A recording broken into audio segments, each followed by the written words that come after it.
Welcome to another episode of Reading the Bible the Way It Wants to Be Read. Today we're going to learn about what makes humanity complete. To review, last time we learned about the four rivers flowing out of God's region of Eden to the four corners of the world to make these amazing civilizations.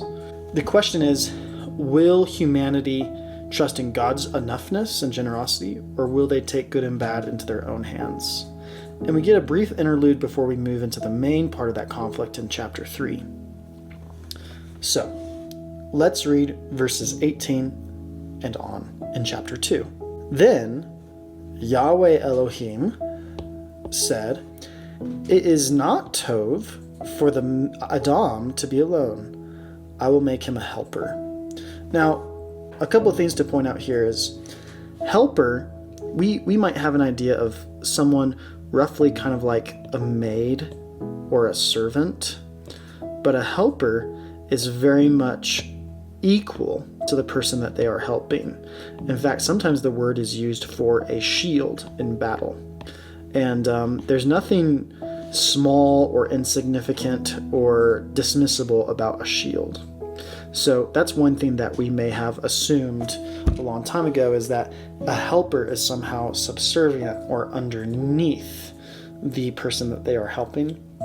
That's not quite the image the Bible is giving us. They are an essential aid, an essential partner. So I will make him a helper suitable for him. Out of the ground, interesting, we've got more creatures coming out of the ground. The Yahweh Elohim formed every beast of the field and every bird of the sky, and brought them to the man to see what he would call them. So calling is, or naming, is a symbol of authority. So once again, we have God sharing power and authority with humanity in this image. That person has a really big head. And whatever the man called the living creature, that was its name.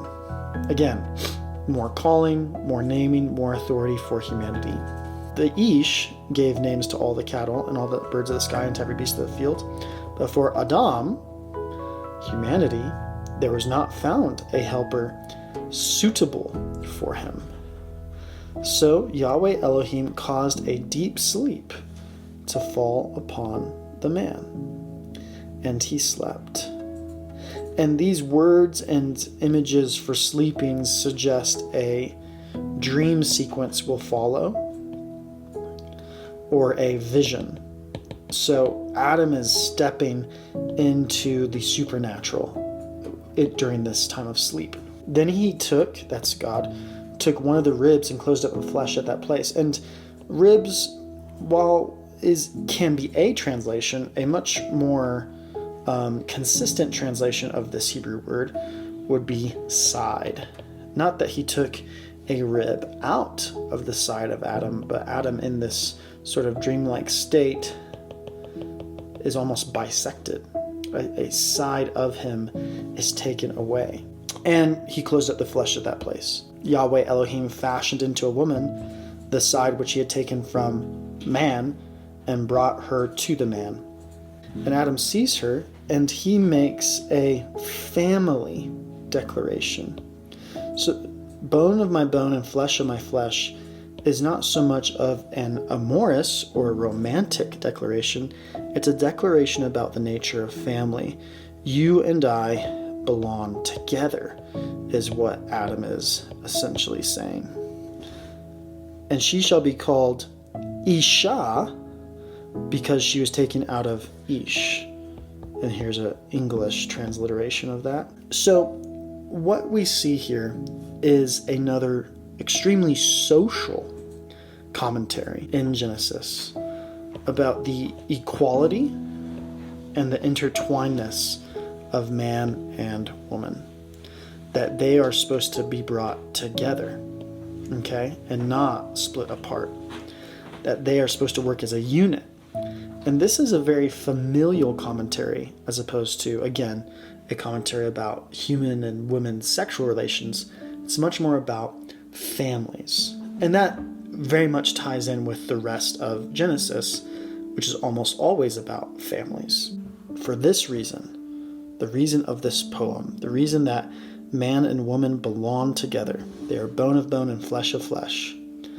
A man shall leave his father and his mother and be joined to his wife, and they shall become one flesh. And the man and his wife were both naked and were not ashamed. So let's talk about this. Because of this concept that men and women belong together, that they are of the same substance, we are one as a family. But the one becomes two when the man leaves his family, and he finds the third, and these two are now two when he finds his wife, and they come together to become one again. And what naturally happens is they have a child, and now they have become two. And this is sort of a numerical wordplay that's going to happen throughout the rest of the Hebrew Scripture. And we should notice God's goodness and God's love whenever we see multiplication. That the one becomes two, becomes three, and oftentimes those become one yet again.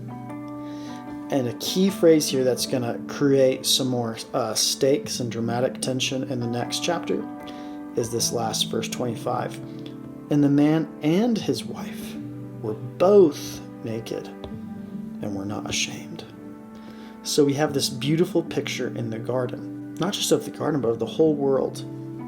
You have this world, this land that God has made, and in this land is a region called Eden, and in Eden is a garden. This garden is beautiful, and in this garden is the tree of life. And not just the tree of life, but every tree in the garden is good for food and pleasing to the eye. There is plenty here for everybody. And Adam and Eve are here, and they are called to go rule and subdue, be fruitful and multiply throughout the land. And God has a plan of goodness for this land because, remember the 4 rivers, God has already provided sustenance and plenty and life to the entire world. So we see this vision where Adam and Eve are primed with their love and their authority and their image of godness to go out into the world spreading the love of God, his peace and his serenity. That Eden is supposed to go out into the nations and fill the rest of the land, not just stay here.